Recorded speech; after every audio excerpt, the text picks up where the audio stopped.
But Chris, one of the discussions we always have with our retired clients is how much, what's basically the philosophy between financial independence, typically a 10 out of 10 importance, financially secure, 10 out of 10 importance, but then the importance of leaving, money behind to their kids. We hear it all over the map. And, some of the paradoxes that exist in financial planning, if you want financial security being at a 10 out of 10, that means controlling spending rates and probably having a significant nest egg when you pass, because you don't know how long you're going to live. You don't know if a healthcare event's going to occur, et cetera. So with that being said, someone that wants to stay financially secure, if they're going to have a legacy pass on, one of the questions then becomes what's the most efficient way to do that?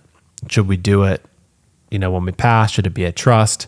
Or should we start doing it during our life? And we're big proponents of lifetime gifting. So gifting to your heirs while you're still living within certain limits. So give us some of the pros and cons and considerations that we should be. Yeah, for lifetime gifting, first thing to be aware of is there's annual IRS limits that come into play. So for this year, it's $18,000 that you can give to any individual tax-free. So this could be anybody, not just family members, like how we're talking about gifting to kids, but still relevant. So say you're a married couple, you have one kid, you could each do 18 and 18 for 36 total this year.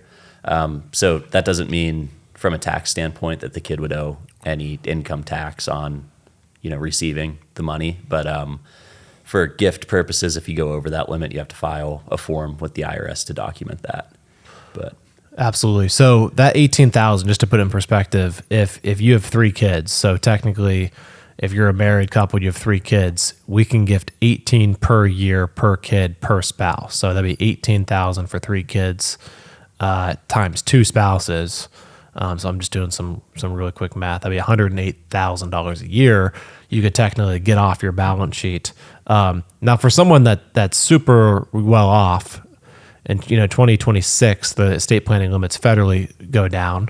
So each spouse will have approximately about $7 million that they can pass on tax free. So let's say someone's above as a couple $14 million. Every year they do this, they're going to save essentially 40% of that number. So $43,200 a year in tax savings. And then in Pennsylvania, there's an additional 4.5% when you pass money at death for anything. And essentially, there's a couple exceptions. Life insurance is one of those.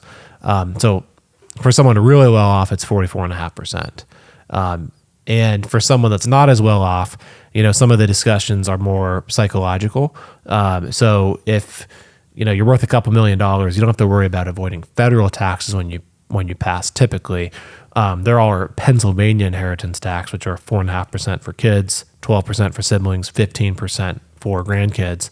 So you avoid that if you complete the gifts while you're living.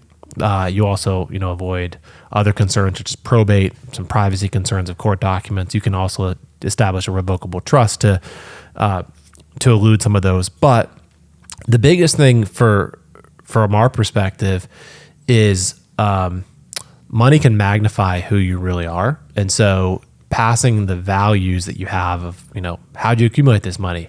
How do you expect the money to be used? Making sure your children have the right education and wisdom, and actually being able to coach and mentor them while you're living with how to use that money and how to invest it, and then seeing how they respond to it.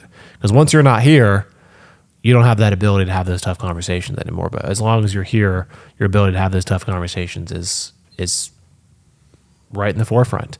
And then based upon how you see them act will hopefully be a piggyback on how you establish your estate planning documents. How much access do you want them to have if they inherit $1 million each? How much access do you want?